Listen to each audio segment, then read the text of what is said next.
OBC, ST, n t, विमुक्त भटक्या जमाती या सर्वांचे योद्धा म्हणायला हरकत नाही आदरणीय बाळासाहेब आंबेडकर। त्याचबरोबर आमचे आदरस्थान आदरणीय ज्यांनी या महाराष्ट्रामध्ये ओबीसी साठी आपल्या रक्ताचं पाणी करून या चळवळीला आपल्या कंद्यावर घेऊन चालणारे प्रकाश अण्णा शेंडगे साहेब, त्याचबरोबर त्यांच्या सोबत काही वेळेस आजारी असताना सुद्धा तरी सुद्धा हरज मरज तो सब नौजवान को भी आता है, नवी गाड़ी शोरूम से निकलती है उसका भी बाष्पम खराब होता है कभी कभी, त्याच्यामुळं तरुणांना भी आजार असतो। पण अशा परिस्थितीमध्ये या महाराष्ट्रभरात एसटी, ओबीसी, एनटी, व्हीजीएनटी आणि विमुक्त भटक्या जमातीसाठी सगळ्यांची जू या खांद्यावर घेऊन प्रकाश अण्णा शेंडगे साहेब असतील, आदरणीय बाळासाहेब आंबेडकर असतील, सर्व या ओबीसीच्या नेत्यासोबत कंदाला कंदा लावून काम करणारे आदरणीय प्राध्यापक टी.पी. मुंडे सर, त्याचबरोबर आमचे आदरणीय चंद्रकांत बावकर सर असतील आणि आताच शेर की आवाज में, बुलंद आवाज में जिन्होंने भाषण किया, जिन्होंने मार्गदर्शन किया, इम्तियाज नद्दाब साहब, त्याचबरोबर खूप कष्ट करणारे ओबीसी, एसटी, एनटी, ओबीसी विमुक्त भटक्या जमातीसाठी तांडेलकर साहेब, त्याचबरोबर आमचे बुक्कीनं डुकराला मारून खाणारे असे लक्ष्मण गायकवाड साहेब, त्याचबरोबर आमचे आनंदराव चव्हाण साहेब व या ठिकाणी पाठीमागे बसलेल्या आमच्या महिला भगिनी, सर्व व्यासपीठ व या ओबीसी महासंघ जाहीर सभेला ताकदीनं हृदयातून उपस्थित असलेले सर्व ओबीसी, एनटी, व्हीजीएनटी व विमुक्त भटक्या जाती या समाजाला माझं तुम्हाला खूप खूप खूप धन्यवाद। त्यानंतर आताच या प्रवक्त्यांनी ओबीसीच्या माध्यमातून, आरक्षणाच्या माध्यमातून ज्या या ओबीसी, एनटी, व्हीजीएनटी विमुक्त भटक्या जमातीसाठी भारतरत्न डॉक्टर बाबासाहेब आंबेडकर यांनी हे संविधान लिहिलं, त्यांच्या माध्यमातून आम्ही आज या राज्य आणि या देशामध्ये राजकीय क्षेत्र असेल, शैक्षणिक असेल, आर्थिक असेल, त्यांना भारतरत्न डॉक्टर बाबासाहेब आंबेडकर यांना मी अभिवादन करतो।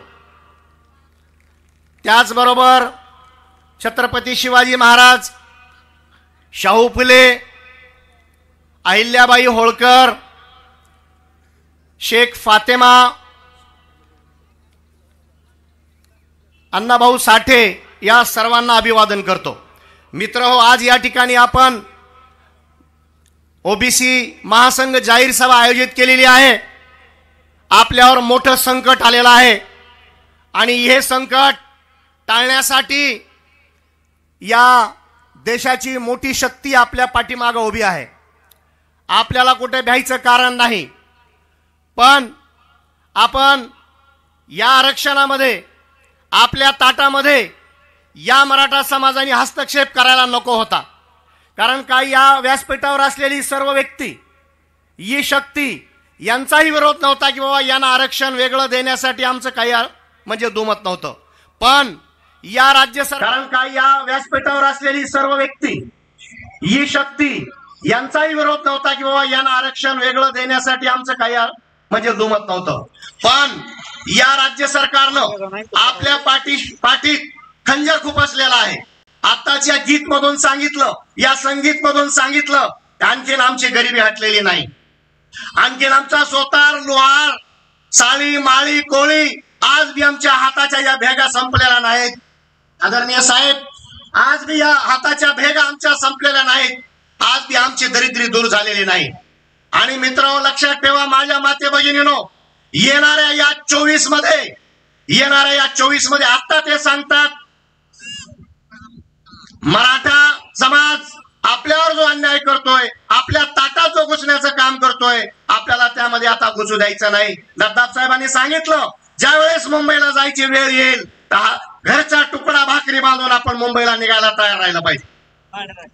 आणि आज मला म्हणायचंय की आपण सर्व एकजुटीनं येणाऱ्या 24 मध्ये लोकसभा असेल, विधानसभा असेल, या 180 मराठे आहेत, यांच्याकडं सगळी सत्ता आहे, यांच्याकडं कारखाने आहेत, यांच्याकडं जमीन आहे, यांच्याकडं बारा आहेत, यांच्याकडं शेती आहे. सगळं असताना सुद्धा तुमच्या आमच्यामध्ये घुसून, आणि लक्षात ठेवा येणाऱ्या 50 वर्षाचा काळ तुम्हाला भोगावा लागेल.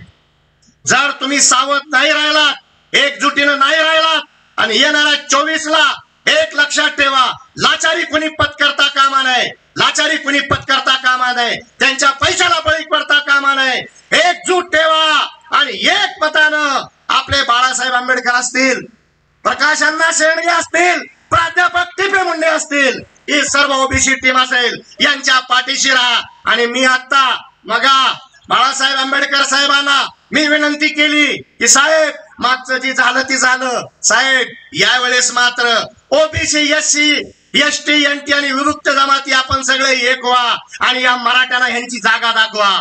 राज्यामध्ये जर आपण सगळे एक झालात तर तुम्हाला मी सांगतो की या राज्याचं सरकार पालत करून ठेवल्याशिवाय राहणार नाही. आणि या संविधानाचा बचाव करायचा असेल तर या शक्तीच्या पाठीमागे राहा. आपली किती बी गरिबी राहू द्या, आपण किती बी अल्पमध्ये राहू द्या, आपण किती बी माजूर राहू द्या, आपण मजुरी करूनच खाणार. एक लक्षात ठेवा, तुमची एकी जर नाही राहिली तर येणाऱ्या 50-60 वर्षाचा जो काळ असेल त्या काळाला सामोरं जावं लागेल. लक्षात ठेवा माझ्या माता भगिनीनो, सर्वांना आमचं आव्हान आहे, येणाऱ्या 24ला कुणीही लाचारी करू नका. फक्त ह्या शक्तीच्या पाठीमाग तुम्ही राहा. येणाऱ्या विधानसभेचा मुख्यमंत्री मी तर म्हणतो आमच्या या बसल्याच्या यांच्या पैकी असेल.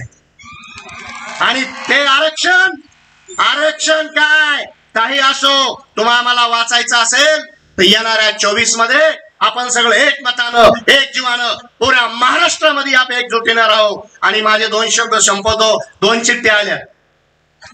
तर मला एवढंच म्हणायचंय की आता एकजुटीनं सांगा, जय ओबीसी. सर्व